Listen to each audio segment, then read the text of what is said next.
जब अनुपमा वसुंधरा और ख्याति को जाने का आदेश देती है तो एक तनावपूर्ण टकराव शुरू हो जाता है। ख्याति अनुपमा पर प्रार्थना चुराने और अब उसके बच्चे को चुराने की कोशिश करने का क्रूर आरोप लगाती है, जिससे अनुपमा को बहुत बुरा लगता है।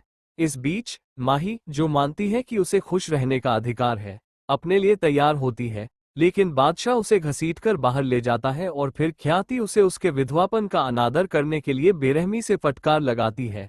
अनुपमा प्रार्थना के अपने बच्चे का पिता चुनने के अधिकार का बचाव करती है और फिर से वसुंधरा और ख्याति को वहां से जाने की मांग करती है।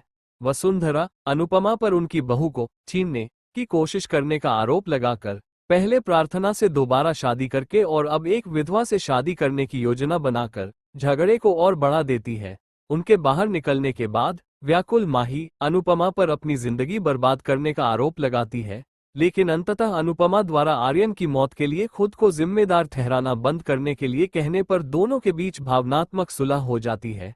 राही दावा करती है कि अनुपमा के आसपास कुछ भी अच्छा नहीं होता, लेकिन प्रार्थना उसका पुरजोर बचाव करती है और आर्यन की मौत के लिए किसी को भी जिम्मेदार नहीं ठहराने देती।